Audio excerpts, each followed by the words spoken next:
Paz de Cristo para todos. Un cordial saludo en el nombre del Señor Jesucristo. Me alegra gran manera poder estar con todos ustedes en esta hora y poder dar gracias al Señor por esta tremenda oportunidad para continuar con nuestra lección de actitud de salmos. Quiero tomar un texto de la palabra del Señor en el libro de los Salmos y vamos a mirar el Salmo número 34. Voy a leer 3 versos de este poderoso pasaje de la Escritura. Dice así: bendeciré a Jehová en todo tiempo, su alabanza estará de continuo en mi boca. En Jehová se gloriará mi alma, lo oirán los mansos y se alegrará. Engrandeced a Jehová conmigo y exaltemos a una su nombre.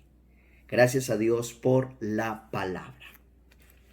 Continuamos entonces en esta hora con nuestra serie Actitud de Salmos. Y estaba recordando lo que el apóstol Pablo nos dejó plasmado en la carta a los Romanos en el capítulo 12 y el versículo 2, donde dice: no os conforméis a este siglo, sino transformados por medio de la renovación de vuestro entendimiento, para que comprobéis cuál sea la buena voluntad de Dios, agradable y perfecta. El resultado de una mente renovada o una actitud cambiada es comprobar y cumplir la voluntad de Dios. Una vez más vemos que la actitud dicta el comportamiento en cada uno de nosotros. Pero mirando el salmo que estábamos leyendo, el salmo número 34, donde pudiésemos darle una connotación a este salmo frente a la actitud cuando enfrentamos las diferentes circunstancias. Este salmo nos enseña a nosotros cómo encarar el temor, cómo enfrentar los temores. Cuando usted lee este salmo y va al contexto donde David se encontraba, usted puede ver a un David solitario, un David temeroso, tal vez lleno de frustraciones en una cueva, rodeado por cantidad de personas también frustradas, pero que David cambia su actitud frente a eso. Y entonces él, inspirado por Dios, escribe este precioso salmo. Y observemos algo.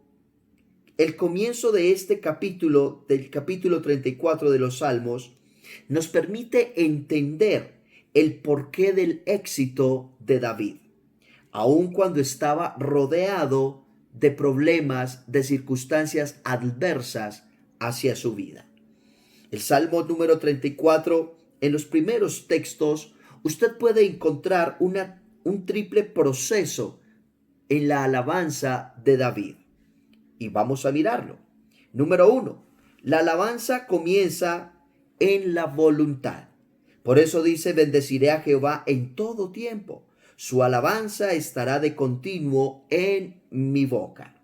Su actitud, la actitud de David, refleja una determinación de regocijarse pese a las situaciones que él estaba teniendo. Por eso, cuando él toma una decisión y es de no quedarse callado, de no encerrarse en sus circunstancias o problemas, él decide abrir su boca y adorar a Dios. Qué actitud tan espontánea y tan poderosa la que David toma.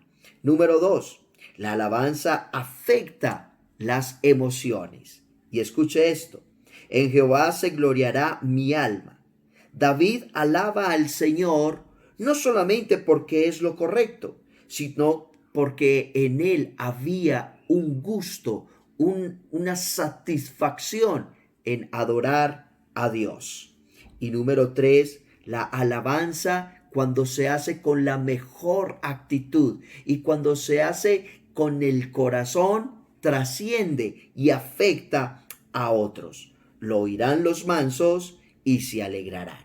Engrandeced a Jehová conmigo y exaltemos a una su nombre. David demuestra que el cumplimiento de la alabanza comienza con una actitud de estar determinado en su corazón de alabar a Dios.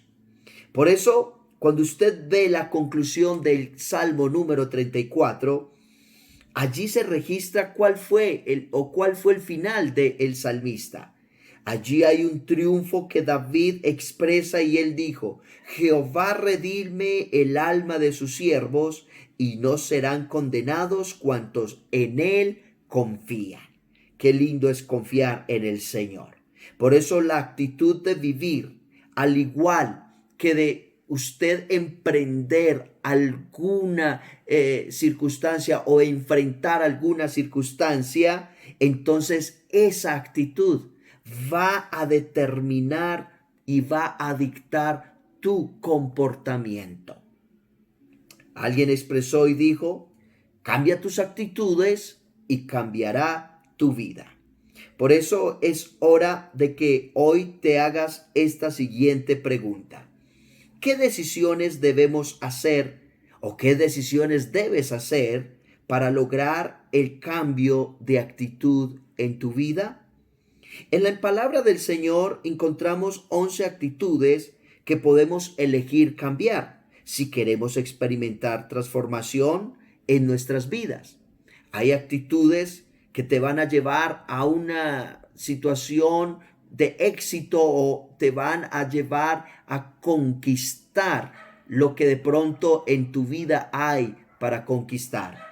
Pero también hay unas actitudes que no te van a ayudar a conquistar. Antes bien, te van a dejar sentado en la silla del conformismo y no te dejarán avanzar.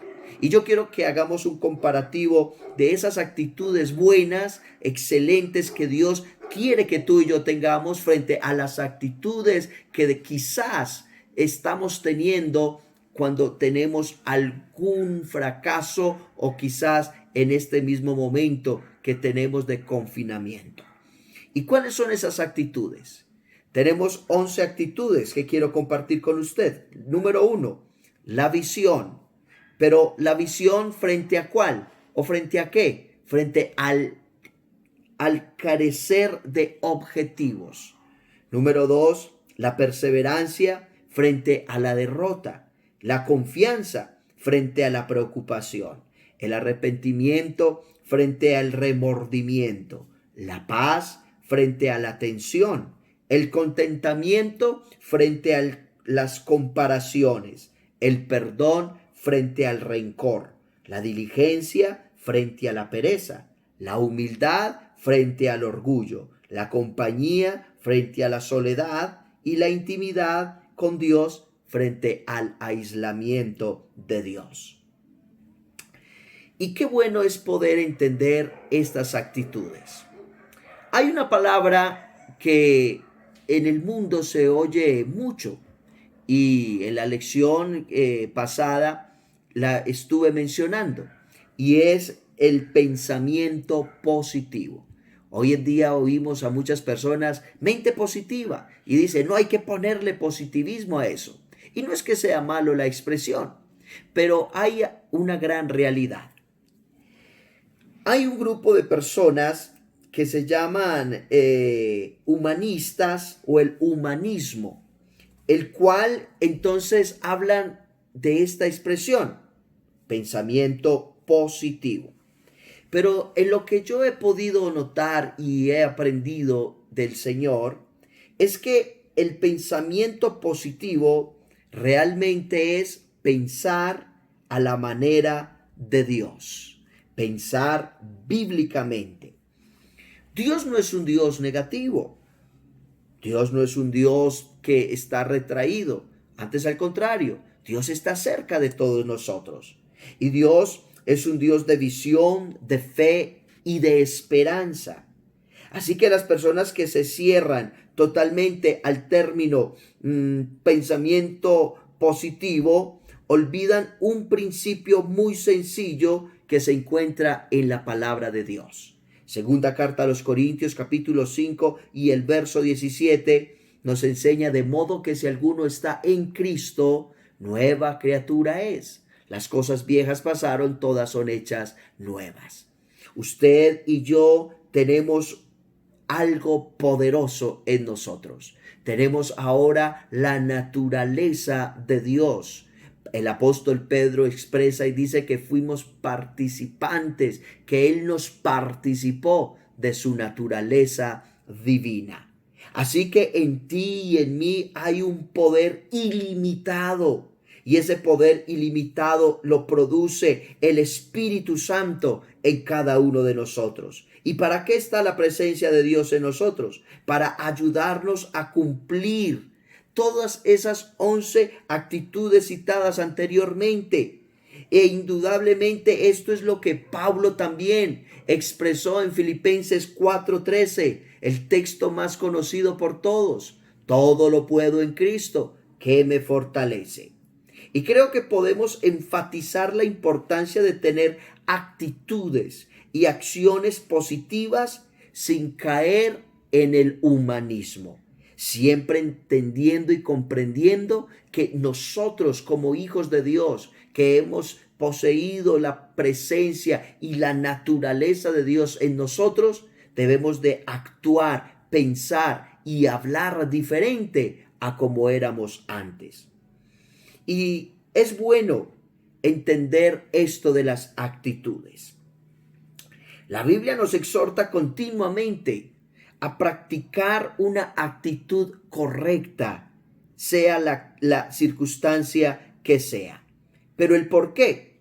Porque las actitudes correctas son las que determinarán cuáles van a ser tus intenciones, cuáles van a ser tus procedencias, a qué va a llegar tu pensamiento. Por eso es importante entender qué clase de actitud estamos teniendo. Romanos 8:6 nos habla de ocuparnos en las cosas del Espíritu. Romanos 12:2 nos habla de la renovación de nuestro entendimiento. Romanos 12:16 nos habla de estar unánimes y no altivos. Efesios 4:22 al 23 nos habla de la renovación en el espíritu de nuestra mente. Filipenses 2:5 nos habla de sentirnos, de tener el mismo sentir que tuvo nuestro Señor Jesucristo. Y Filipenses capítulo 4, verso 8 nos enseña a tener un pensamiento mucho más elevado que cualquier otro pensamiento humano.